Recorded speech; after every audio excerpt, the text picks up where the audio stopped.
जय हिंद। मेरा नाम प्रबल चौरसिया है और मैं भी आप लोगों की तरह के एमपीपीएससी एस्पिरेंट हूँ। ना तो मैं कोई टीचर हूँ और ना ही कोई मेंटर हूँ। बस पढ़ते पढ़ते जो मुझे फील होता है वो मैं आपके सामने एज इट इज प्रेजेंट कर देता हूँ ताकि वो चीज़ आपके लिए भी हेल्पफुल हो सके। तो अभी कुछ दिनों पहले मैंने कबीरा पब्लिकेशन से कुछ बुक्स मंगाई थी रिव्यू करने के लिए। तो उसी में मुझे एक बुक आई थी श्री कबीर पब्लिकेशन यूनिट 9 सूचना एवं संचार प्रौद्योगिकी। मैंने अनबॉक्सिंग वीडियो डाली थी जिसमें मैंने ये बताया था कि मेरे पास ये बुक्स आई हैं कि मैं रिव्यू करने वाला हूँ। तो देखिए पहले तो मैं ये बता देता हूँ मेरे पास कौन सी बुक्स आई, किन रिव्यू करने वाला हूँ। लेकिन मैं बाद ही में जब पूरी बुक्स पढ़ लेता हूँ उसके बाद ही मैं रिव्यू कर पाता हूँ। ये है यूनिट 9 सूचना एवं संचार प्रौद्योगिकी। इसे पढ़ने में मुझे लगभग टोटल 3 दिन का समय लगा। लगभग 272 पेजेस थे और आपको यदि ऑनेस्टली बताऊं तो मैंने 3 से 3.5 घंटे इसको दिए हैं और 3 से 3.5 घंटे डेली के दिए हैं क्योंकि मुझे अच्छे से एनालिसिस करना था। क्योंकि मैं चाहता था कि आपको मैं ऐसी चीज़ें बताऊं जो आप लोगों के लिए मतलब यदि मैं एक बार पढ़ लूँ उसके बाद मुझे जो फील होता है आपके सामने मैं उसका ऑनेस्ट रिव्यू दूँ। तो आज मैं इसी बुक का ऑनेस्ट रिव्यू देने वाला हूँ। ये इनका द्वितीय संस्करण है। अब मैं आपको उसका रिव्यू बताता हूँ। सबसे पहले बात करें तो इसमें है इलेक्ट्रॉनिकी, सूचना संचार प्रौद्योगिकी, computer, robotics, AI, cyber security, e governance, internet, social networking sites, e commerce, विविध। मतलब ये जो डेटा दिया गया है इसमें पुराने सिलेबस के अकॉर्डिंग जो चैप्टर था उसके हिसाब से मैनेज किया गया है पुराने सिलेबस के हिसाब से। लेकिन लगभग न्यू सिलेबस में यूनिट 9 में ज़्यादा परिवर्तन नहीं हुआ है। यूनिट 9 में सभी चीज़ें वही हैं। कंप्यूटर का आधारभूत ज्ञान में सभी कुछ जाता है और वह भी इसमें चैप्टर 3 कंप्यूटर के आधारभूत ज्ञान में जो 55 से 87 तक जो क्वेश्चंस हैं उसमें कवर कर दिया गया है क्योंकि मैंने इनको पढ़ा था। और जो कंप्यूटर का आधारभूत ज्ञान होता है जिनको इन्होंने चैप्टर 3 में कवर किया है उसके हिसाब से एनफ है। इकाई 9 से विभिन्न परीक्षाओं में पूछे गए प्रश्नों का अध्यायवार विश्लेषण इनके द्वारा फर्स्ट पेज पे दिया गया है। यदि आप इस बुक को पढ़ रहे हैं तो सबसे पहले इस बुक ये पेज पढ़िएगा क्योंकि ये किताब आपके इसमें ये समझ विकसित कर देगा कि कौन से टॉपिक से कितने ज्यादा क्वेश्चन आते हैं। जैसे कि यहाँ पे कंप्यूटर दिया गया है। एक कंप्यूटर का जो यहाँ पे अर्थ है, यहाँ पे कंप्यूटर का आधारभूत ज्ञान जो आपका टॉपिक है ना, जो आपका टॉपिक है उसी के अनुसार यहाँ पे लिखा गया है कंप्यूटर का आधारभूत ज्ञान जो कि 3 में है। बाकी जो सिलेबस से अकॉर्डिंग जो लाइन्स है सिलेबस की लाइन्स के अकॉर्डिंग यहाँ पे अरेंज नहीं किया गया है। लेकिन मतलब स्टार्टिंग की 2-3 बस ऊपर नीचे है। बाकी मोस्टली तो जो बुक है अब मैंने पूरी बुक पढ़ी 2024 के हिसाब से ये 100% काम की बुक है। और उससे पहले बता दूं ये जो बुक है ना ये बुक ऑब्जेक्टिव बुक है। ये थ्योरी इसमें लिखा है थ्योरी एवं वस्तुनिष्ठ प्रश्नों सहित। तो इस बुक की जो अप्रोच है यदि मैं आपको सच में बताऊं तो इस बुक की जो अप्रोच है उन्होंने वस्तुनिष्ठ प्रश्नों में बहुत ही अच्छे तरीके से काम किया है। मैंने खुद इस बुक को पढ़ा है। इस बुक को पढ़ने में मुझे लगभग 3 दिन का समय लगा। 3 दिन में मैंने पूरा देख लिया और मैं यूनिट 9 पहले भी कई बार पढ़ चुका हूँ। इस कारण मुझे इसकी चीज डिफरेंट सोर्सेज से पढ़ चुका हूँ तो मुझे एक चीज समझ में आ जाती है कि ये बुक कैसी है और कौन सी बुक कैसी नहीं है, कौन सी बुक आपकी अच्छी रहेगी नहीं रहेगी। तो यदि बात करूँ मैं इसके थ्योरी पोर्शन से ज्यादा वस्तुनिष्ठ प्रश्नों की तो वस्तुनिष्ठ प्रश्नों पे मैं ये बोलना चाहूंगा कि वस्तुनिष्ठ प्रश्न उन्होंने शानदार दिया है। इन्होंने इनके साथ जो अप्रोच थी और मुझे जो अप्रोच पर्सनली पसंद है कि आपके पास इस तरह के ऑब्जेक्टिव क्वेश्चन हो। ऐसे आपके पास ऑब्जेक्टिव क्वेश्चन होने चाहिए और ऑब्जेक्टिव क्वेश्चन होने के साथ साथ उनका जो एनालिसिस है एनालिसिस जस्ट नीचे दिया रहना चाहिए।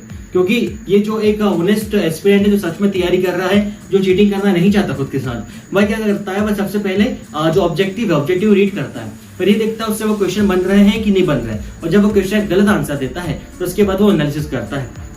इसमें लगभग जब मैंने पढ़ा तो इसमें लगभग हर एक चैप्टर से, जैसे कि यदि बात करें इलेक्ट्रॉनिक्स से लेकर विविध तक के, तो हर एक चैप्टर में कम से कम मान के चलिए किसी में 140, किसी में 150, किसी में 160 इस टाइप से इसमें क्वेश्चन दिए गए हैं, इसके अंदर में दिए गए हैं। मैं आपको एक एवरेज बता रहा हूँ क्या है, ऐसा मैं तो आपको पूरा बता नहीं सकता ना कि कितने मतलब मेरे पास लिखे हैं। आप चाहे तो मैं बाद में इसको भी ड्रॉप कर दूंगा किसमें कितने दिए गए हैं। और देखिए इसकी अप्रोच कैसी होगी, इसकी अप्रोच बताता हूँ। स्टार्टिंग में हर एक चैप्टर के स्टार्टिंग में आपको दिए गए हैं थ्योरेटिकल क्वेश्चन।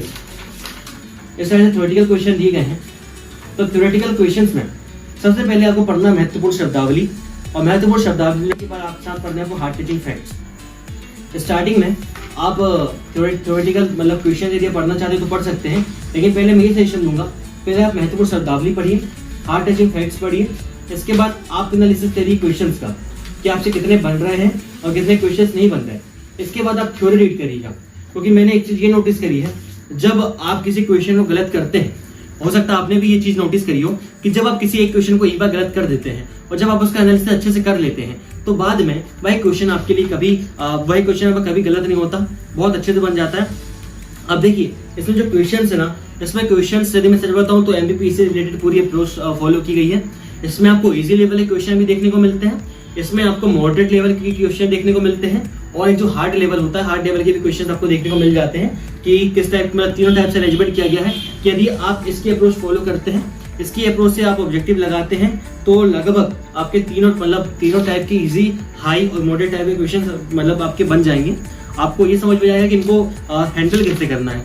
और यदि आप स्वयं के लिए लॉयल हैं तो आप इसमें एक काम कर सकते हैं, आप ये काम कर सकते हैं कि आप OMR में भी टॉपिक वाइज टॉपिक यदि आप चाहें तो बिना एनालिसिस को देके आप टिक करके बाद में एनालिसिस कर सकते हैं। ये तरीका भी बहुत अच्छा हो जाएगा आपके लिए। तो सच बताऊं, यदि आप MBBS की तैयारी कर रहे हैं, आप ऑब्जेक्टिव लगाना चाहते हैं तो ऑब्जेक्टिव के लिए पर्सनली बताऊं तो ये मुझे बहुत शानदार बुक लगी। बहुत शानदार बुक इसलिए लगी क्योंकि इनका जो भले इन्होंने यहाँ पे लिखा है कि थ्योरी एवं वस्तुनिष्ठ प्रश्नों सहित, लेकिन इसमें जो उन्होंने मेन फोकस किया है, जो मुझे पढ़ के ऐसा लगा, तो इनमें हम सबसे ज्यादा फोकस किया है वस्तुनिष्ठ प्रश्नों पर कि यदि आप जब मैंने इनकी थ्योरी पढ़ी, मैं झूठ नहीं बोलूंगा, जो बात सच है वो बात सच है। जब मैंने इनके स्टार्टिंग में इलेक्ट्रॉनिक की थ्योरी पढ़ी, फर्स्ट ही पेज पढ़ा, तो मुझे ऐसा लगा कि अब कुछ चीजें ऐसी हैं जो इनसफिशिएंट है, थ्योरी पूरी नहीं दी गई है। लेकिन जब बाद में मैंने इनके ऑब्जेक्टिव क्वेश्चंस का एनालिसिस किया तो मुझे ये चीज पता चला कि जो क्वेश्चन थ्योरी में छूट गए हैं, अब जो इंपॉर्टेंट पॉइंट्स थ्योरी में मेंशन नहीं है, तो वे ऑब्जेक्टिव के फॉर्म में, उनका एनालिसिस के फॉर्म में अच्छे तरीके से इसमें दे दिए गए हैं। जैसे आप यहाँ पर देख सकते हैं मेसनर प्रभाव को भली भांति यहाँ पे एक्सप्लेन कर दिया गया है। जिस मेसनर प्रभाव खोज किसके द्वारा ये है क्या, ऐसा बाकायदा इसमें इनको एक्सप्लेन कर दिया गया है। तो यदि आप बात करें थ्योरी और वस्तुनिष्ठ प्रश्नों सहित यदि आप इसको अच्छे से पढ़ लेते हैं तो बहुत कम चांसेस हैं कि क्वेश्चन इससे बाहर जाएं। और यदि क्वेश्चन बाहर जाते हैं तो यार क्वेश्चंस का ऐसा होता है कि या तो क्वेश्चन बनते तो सबको बनते हैं और नहीं बनते तो किसी को नहीं बनते, क्योंकि क्वेश्चंस यदि नेक्स्ट लेवल का पूछ लेगा जो इसमें नहीं है, बाकी ऑर्डिनरी बुक्स में नहीं है, तो कहाँ से ही आप सॉल्व करेंगे। तो ये चीज़ मुझे बहुत पर्सनली पसंद आई। और देखिए एक ऑनेस्ट रिव्यू में ये देना चाहता हूँ, यदि आप इंग्लिश मीडियम के स्टूडेंट हैं तो ये बुक आपके लिए नहीं है। मुझे कहते हुए बुरा लग रहा है कि इंग्लिश मीडियम वालों के लिए कंटेंट नहीं है, ये मेरा ऑनेस्ट रिव्यू है, क्योंकि मैं ये नहीं चाहता कि किसी बच्चे का लॉस हो। हाँ, यदि आप पूरा इंग्लिश मीडियम हैं, यदि आपको हिंदी समझ में नहीं आती है, आप इस टाइप के इंग्लिश मीडियम वाले हैं कि आपको हिंदी मीडियम समझ में नहीं आती है, तो सच बता रहा हूँ ये किताब आपके लिए नहीं है। लेकिन वहीं पे यदि आप बाइलिंगुअल हैं कि आपको ऐसा कि आपको हिंदी मीडियम से भी दिक्कतें नहीं जाती, हिंदी मीडियम में कंटेंट पढ़ने के लिए भी दिक्कतें नहीं जाती है, तो आप इसको डेफिनेटली उठा सकते हैं, क्योंकि मुझे पढ़ने में तो अच्छी लगी। अब मैं तो बाइलिंगुअल, मुझे पढ़ने में ज़्यादा डेटा नहीं जाता। और मोस्टली मैं क्या करता हूँ, जैसे यदि मुझे कुछ चीज़ ऐसा लग रहा है कि हिंदी मीडियम की चीज़ मुझे समझ में नहीं आ रही, तो मैं गूगल करता हूँ। गूगल करने के बाद वो चीज़ मैं उसी क्वेश्चन के बाद जो पेन से नोट कर देता हूँ। पेंसिल से नोट नहीं करता, मेरी बहुत ऐसे गंदी आदत है, क्योंकि मैं पेन से नोट कर देता हूँ ताकि मैं उस चीज़ को आप भूलूँ ना। यदि मैं आपको अपनी पढ़ी वाली बुक दिखाऊंगा तो आप कहेंगे कि भैया ये बुक है कि आपने क्या बना के रखा है, पूरी बुक कितनी पुरानी लगती है, आप पेन से आप पूरा राइटिंग कर देते हो, ये मैनर्स नहीं है। लेकिन क्या बताऊँ यार, मुझे याद ही चीज़ें ऐसी में होती है। तो बस यही कहना चाहता हूँ, यदि आप यूनिट 9 सूचना और संचार प्रौद्योगिकी हिंदी मीडियम वाले हैं या फिर बाइलिंगुअल मीडियम वाले हैं, तो आप डेफिनेटली आप इस बुक को परचेज कर सकते हैं, क्योंकि इस बुक में सबसे ज़्यादा फोकस किया गया है तो वस्तुनिष्ठ प्रश्नों के आधार पर किया गया है, जो कि प्रीलिम्स की अप्रोच के अकॉर्डिंगली ही इसमें वर्क किया गया है। और जो प्रीलिम्स की जो अप्रोच होती है, प्रीलिम्स की अप्रोच के लिए आपको सीधी बात बता दूं, यदि आपको मेंस निकालना है तो आपकी आंसर राइटिंग प्रैक्टिस तगड़ी होनी चाहिए, और यदि आपको प्रीलिम्स निकालना है तो आपकी ऑब्जेक्टिव प्रैक्टिस तगड़ी होनी चाहिए। यदि इन दोनों की प्रैक्टिस आपकी तगड़ी नहीं है तो मेरी बात मानिएगा, आप कितनी भी याद कर लें, कितनी भी चीज़ें आपको आती हो, आपको कितना भी नॉलेज हो, आप एग्जाम क्वालिफाई करने में आपको बहुत ज़्यादा संघर्ष करना पड़ेगा, क्योंकि आपने प्रीलिम्स के लिए ऑब्जेक्टिव क्वेश्चन की प्रैक्टिस नहीं करी है और मेंस के लिए आपने आंसर राइटिंग की प्रैक्टिस नहीं करी है। तो यदि आप हिंदी मीडियम वाले तो डेफिनेटली यदि चाहें तो आप इसको परचेज कर सकते हैं। बहुत ही शानदार बुक मुझे ये लगी। ये था मेरा ऑनेस्ट रिव्यू। तो बहुत ही जल्दी मैं 5 मार्कर 10 मार्कर और पॉसिबल होगा ये 2 मार्कर बुक है कबीर पब्लिकेशन की, तो मेंस के जस्ट कुछ दिनों बाद ही इनका रिव्यू भी आपको मेरे चैनल पे देखने को मिल जाएगा। साथ ही साथ मैं आपको इसमें ये बताना भूल गया कि इसको पढ़ना किस प्रकार से है।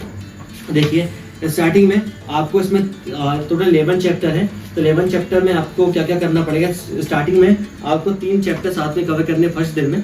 यदि आपने पहले पढ़ लिया है, ऑब्जेक्टिव प्रैक्टिस यदि आप इसमें कर रहे हैं, तो अब ये स्ट्रेटजी फॉलो करिएगा जैसे मैं आपको बता रहा हूँ। तो फर्स्ट डे में आपको इलेक्ट्रॉनिक पढ़ना है, सेकंड डे में सूचना एवं संचार प्रौद्योगिकी पढ़ना है, थर्ड डे में भी कंप्यूटर पढ़ना है। और आप पढ़ना स्टार्ट कहाँ से करेंगे? आप पढ़ना स्टार्ट करेंगे उल्टा।